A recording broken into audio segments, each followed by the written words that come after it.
Hello and welcome to the podcast of the Prison Officers Association, the UK's largest professional union for prison, correctional and secure psychiatric workers with over 30,000 members. In this episode, we're looking at the stresses and strains of the job and what members can do to recognise and deal with symptoms of stress. Later, we will hear from Jenny Mills, a cognitive behavioural specialist who works with prison officers. She'll talk us through some techniques that you can use yourself that she's found to be effective in managing stress and retaining resilience. But first, Dr. Gail Kinman talks us through research work that the POA itself commissioned into the well-being of prison officers. The first survey was carried out in 2014 and backed up what many already knew to be true, that there's an awful lot of room for improvement. Gail's second study was conducted in 2020. So what had changed in the intervening 6 years? And if a fresh study was conducted now, in 2022, what would it find? Dr. Gail Kinman, you're very welcome to the POA podcast. Thank you for joining us. Thanks, Simon. Well, you together with your colleague Andrew Clements and Jackie Hart in 2014 were commissioned by the union, not by the employer, but by the union to look at well-being and health and safety risks and factors affecting the prison service employee population. And my reading of your 2014 report, the standout thing for me was that the Health and Safety Executive have got 7 indicators that they use to assess whether or not there's good well-being in a workplace. And the prison service failed on 5 of them. And I just thought, wow. But I imagine underneath that kind of headline stat, there's a lot of other stuff that really would be cause for concern. Certainly, yes. And I think the Health and Safety Executive Management Standards approach is very, very helpful because what it does is it highlights minimum standards that organisations and sectors should actually reach in order to protect the well-being of their staff. And as you say, there are a number of different indicators. We have job demands, we have control, we've got support from managers and support from colleagues, very different, obviously. We have employees' understanding of the role that they're supposed to be doing. And then we have relationships. Now, relationships include bullying and harassment, as well as the general relationship climate within an organisation. And finally, the management of change. And what it does is it uses a traffic light system to highlight areas for change. So red really indicates that there is an urgent need for change. And across most of these, as you say, all but one, we saw that POA members report lower levels of well-being than average. And that is a massive cause for concern, with the biggest gaps being in terms of the demands that members experience, the control they have over the way that they do their job, the support from managers, change management and relationships. So, in 2014, these were really, really key issues and far worse, I think, than very many sectors, indicating an urgent need for action. There are particular problems in terms of workload management. People were saying they're often required to work very intensively, and sometimes they had to neglect tasks because other ones were more important. Basically, they had too much to do. Bullying and harassment were key issues as well.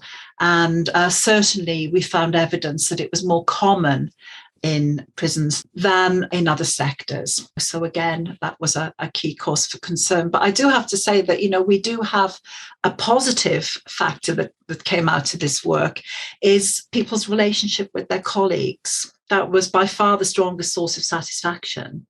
And although, some improvement was needed in some areas, it really was, a big source of satisfaction for people. And it also helped them manage the demanding nature of their work, as well as, having this sense of camaraderie together in doing a difficult job.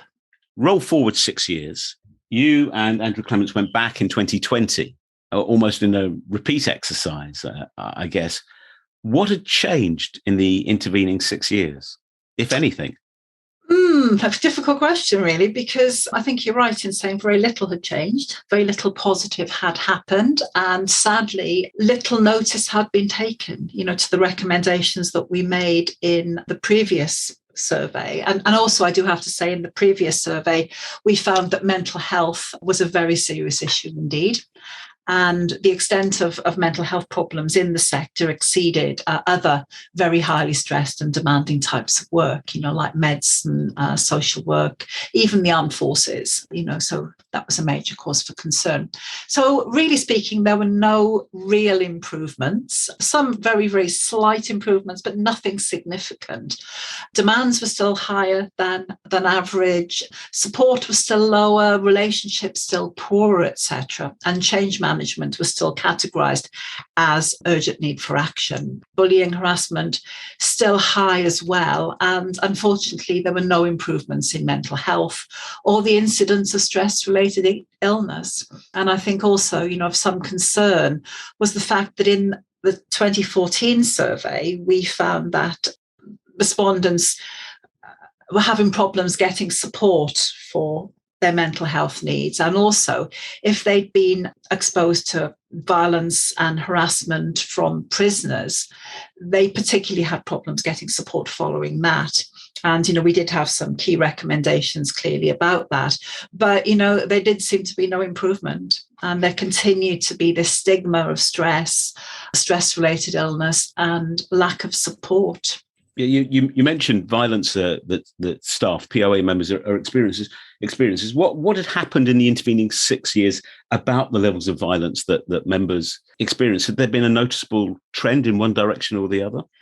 I'm not entirely clear about the figures here, but my understanding is that the incidences of attack, sometimes physical assault, serious physical assault, had been steadily increasing over time. But so in the state of that, we have an increasing problem, but also no increase in support. That was yes. I mean, the quotes from members who you surveyed are very in that 2020 report, very revealing. Support is gimmicky was one quote. The prison service is the most poorly led, unsupportive organisation I've ever come across, was another one. Is that true in terms of your experience in researching terms and conditions in the prison service and terms and conditions in other high pressure, quite exposed occupational areas? Well, I do specialise in looking at the well-being of people working in challenging and emotionally demanding jobs, including social work, medicine, the armed forces, etc., police, fire service. And I must say that working conditions in prisons are far worse than anything I've ever come across. And I was very shocked, and I still am shocked. Not only the findings, the quantitative findings of the survey, responses to questionnaires, but also the heartfelt pleas that were coming out from members, that their working conditions really did need to change. And it's very sad because, there were serious problems in terms of retention, as we know. And many members were saying things like, we do have new staff do start, but often they don't last very long. So, of course, that then creates a situation of short staffing. And certainly what we found is that short staffing does seem to be a key issue in underpinning quite a lot of the problems that people working in prisons are having. And certainly, we found that incidences of violence and intimidation and feeling unsafe continued. And I would like to add as well that, we included several new issues to look at during the 2020 survey. And these were things that arose from the 2014 survey that we thought it would be quite useful to look at. And what we found was that presenteeism, this working while sick that was very common in 2014 remained even more common, so more and more people were working while sick in 2020. And we had a look at the key risk factors for that, what was actually making people work while sick. And what we found was that the most common reasons were this very strong sense of duty that people had to prisoners and also to their colleagues, because we were finding that if they took time off, their colleagues would be exposed and prisoners would suffer. They might be banged up in their cells for 23 hours a day and not be able to get out. That was a key issue. A sense of guilt about taking sick leave, but also fears of disciplinary action. That was a big factor. People feared being sacked if they took too much time off. And, we have been writing a lot about this presenteeism because it does seem to be a major issue in the prison sector, certainly. If Gail, I could try and lead you out of your comfort zone, as it were, for an academic, and ask you to speculate, if you like, based on what you found in 2014 and how things had changed over the 6 years to 2020, if you were going in to do a further research exercise now in 2022, what do you think would have happened to the kind of key areas of concern that you'd identified previously? Right. Well, the most obvious issue is, of course, the pandemic. I think presenteeism is likely to have risen because, of course, staff may feel under pressure to continue to work in the face of increased sickness because, of course, a lot of people will have had COVID, a lot of people will be testing positive and perhaps need to isolate. But, of course, we do need to find this out and identify the key issues that remain, and indeed whether the recommendations from the 2020 survey have been addressed. It's another unfair question because this is all about resource allocation and the decisions lie ultimately with politicians. But on the basis of the research that you've carried out, what are the key 3 things that need to be done to address the problems you identified, in your view? More staff that are better prepared and better trained for the job will make them last longer in the job. And better staffing will obviously reduce the demands on people. A destigmatization, I think, of stress and sickness, a more open culture where people feel better able to talk about their mental health needs, and better support, and support that's fit for purpose, I think. So these are the 3 things that I would want on my shopping list, certainly, for the people that work in prisons. And they very much deserve it. That was Gail Kinman, Visiting Professor of Occupational Health Psychology at Birkbeck College, University of London. And you can find copies of Gail's 2014 and 2020 report on the POA website. One of the ways in which the pressures of the job affect prison officers is that they suffer from stress. But what are the telltale signs of stress? And what can each of us as an individual do to try and manage that? Jenny Mills is a cognitive behavioural hypnotherapist who has worked with prison officers for many years. Here, she talks about the causes and symptoms of stress and offers some techniques that we can all make use of. Jenny Mills is a cognitive behavioural hypnotherapist, and you're very welcome to our podcast, Jenny. Thank you so much for having me. Now, I understand that your strength, or your core area of expertise, as it were, is promoting well-being and self-management of personal stress, and you work with prison officers and members of the prison staff community. Yes, I have done. It's something I'm really interested in, and there's lots of common factors that I've found amongst prison officers. So I thought it'd be a really good thing to come and share with you what I found out and then some tips. Yes, please. So what are the main causes of stress, and what can prison officers and POA members do to self-manage and to avoid attracting those symptoms to start with? Okay, so stress can come out in the body in lots of different ways. And the first thing to do is to be aware of stress. And as being a prison officer is a really stressful job, you need to have a certain amount of stress in the body to function. It's really important to be able to get into that fight or flight adrenaline stage to be able to cope with the demands of the job. The problem comes, it seems, when the prison officers are unable to switch that off and they remain in that state, which is not healthy for the body. So one of the things that you can do, there's several techniques that you can use to be aware, first of all, where the stress is in your body. So you can do a body scan. And it's something that you need to do, maybe practice before you're in situ. So at home, just sit and take some time to just go through your body from the feet up, and just without judgment and without thinking, oh, I'm always stressed in my shoulders, just go through the body, muscle group by muscle group, up through the legs, through the torso, the shoulders, the neck and the head, and just see where that stress is and just notice it, because some people hold it in their shoulders, some people hold it in their jaw, Some people hold it in their calf muscles, and it's different for everybody. So the very first thing to do is to be aware of where you hold that tension.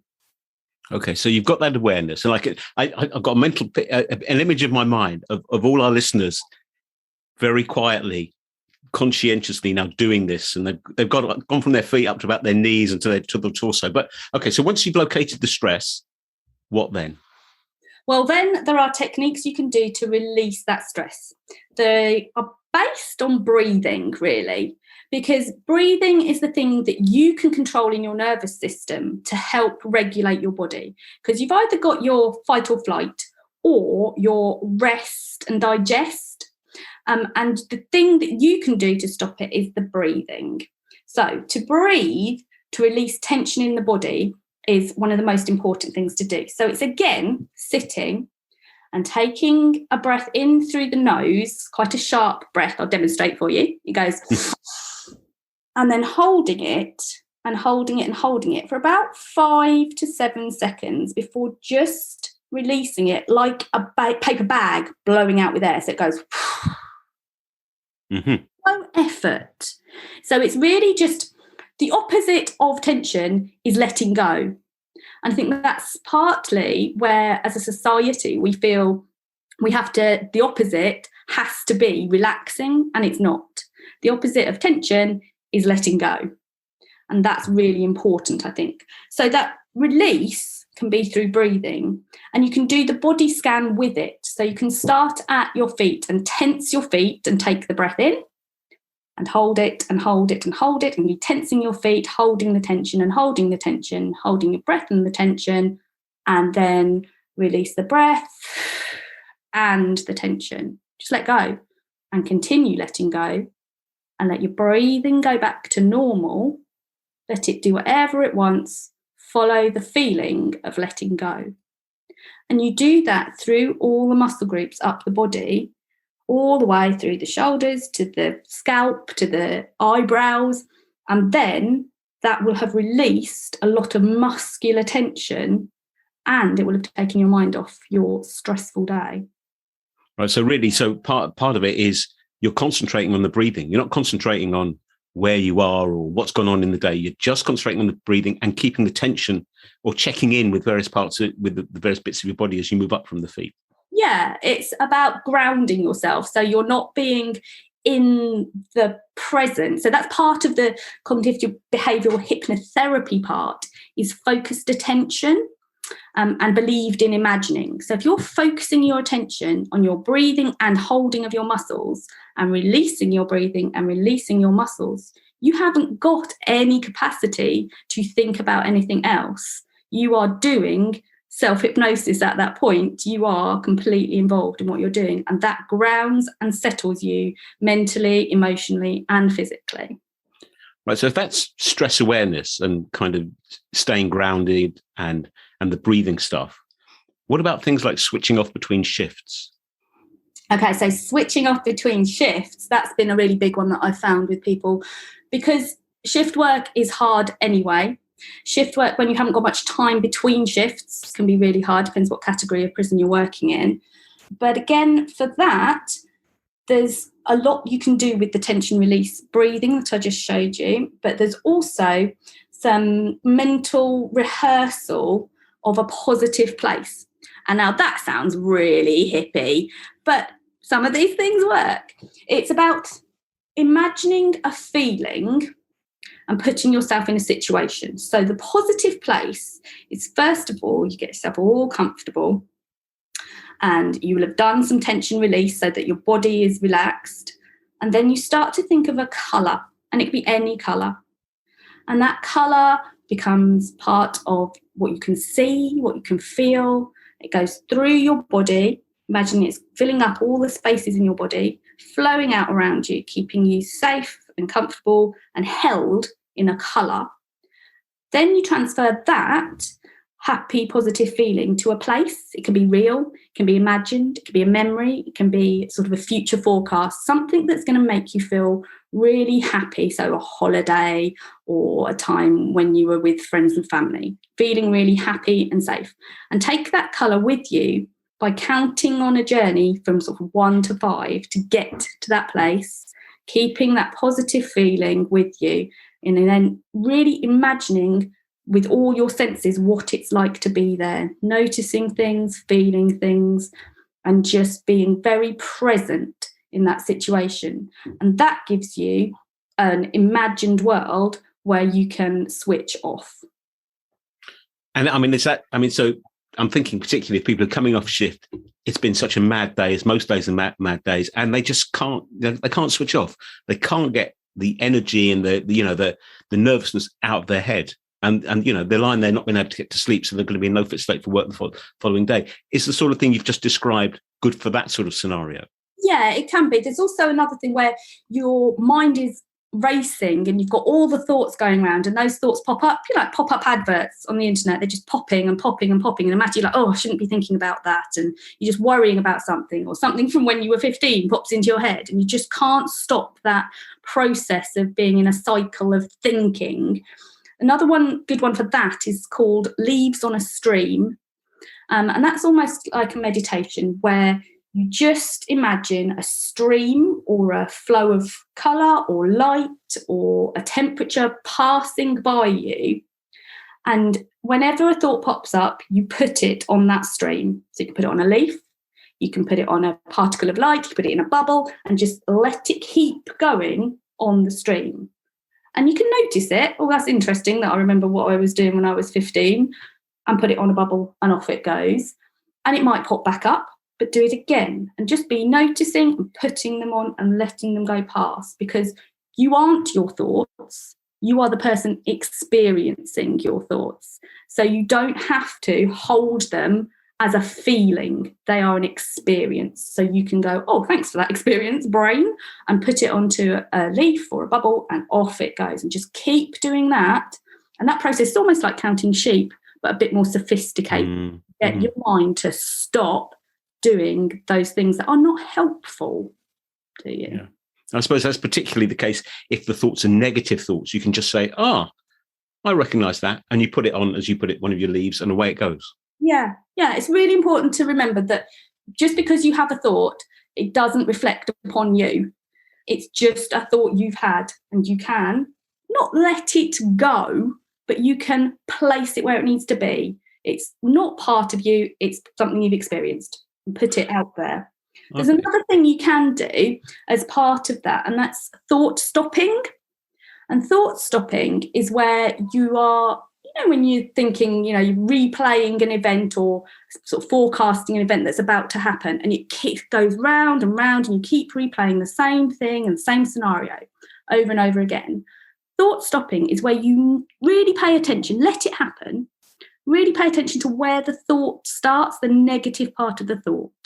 So if you are thinking that you are going into work and you're going to have to meet with somebody that you're really not looking forward to meeting to, and it's going to go really badly wrong, and you're going to think they're an idiot, and they're going to be mean to you, and you're going to say something you shouldn't, and you just replay that scenario, try and think of the first part of that scenario where you have the negative thought. So they're like, going into work, fine, I'm going to see so-and-so. That's where you need to stop the thought, and you need to absolutely say, stop. I am going no further with that thought. It does not serve me. It is not helpful. And then breathe. So do a nice big breath in and a relaxing, letting go breath out. And then just invent a way that you will negotiate that scenario effectively and more helpfully. And then practice that. And it takes a bit of conscious effort because you're trying to reprogram your neural pathways that automatically go to negative thoughts, because we do as humans. But that practice of stop, reprogram, this is how I want it to play out, is really helpful. Right. Okay. So those are all things that are preventative and are responses as well. But of course, as human beings, and prison officers no different, of course, we sometimes self-medicate in various ways, don't we? Perhaps drink a bit too much, gambling, other forms of potentially addictive behaviour. What can the techniques that you're experienced in do to help people who might recognise that in themselves, either as a reality or a possibility? Yeah, sure. When you work in a really stressful environment or you've had a stressful experience, that can leak into other parts of your life because you're coping in the situation and you're on a high level of adrenaline and you need to maintain that to keep functioning. Those things I've already talked about will help you to come back from that. But ways that people cope with things is to perhaps use unhelpful strategies such as, like you say, gambling or eating too much or smoking or vaping. And it's those things that form habits that are unhealthy. And the first thing you need to do with those, if you want to change them, and that's a really key thing, it only works, these things that we're talking about, if you have the motivation to change. If you don't, then don't. But if you want to, you can. So the first thing to do with an unhelpful coping strategy, say smoking, is that you need to have an awareness of when, how, and why you do it. So it's keeping real track of it. So you will need to keep a diary. That's the cognitive behavioural side of what I do, of when you smoke. What's it in response to? Is it a habit? Is it boredom? Is it loneliness? Is it stress? Is it just time for yourself? Then what emotion do you have before you smoke? Like, are you anticipating it? Is it going to be really good? You're really looking forward to it? Or you're thinking, oh, I really don't want to do this, but it's the only way I can cope? And then what is the emotion afterwards? And even keeping a diary and a record and an awareness changes things. You can become more and more aware of when these things are happening, why they're happening, and what you're doing, what your behaviours are. And therefore, you can then start to put in other things if you want to change them. So, for example, smoking and vaping, I've worked with people to use things like cinnamon sticks, because that picking up the cigarette to put it to your mouth is a very, very big habit. It's happened millions of times.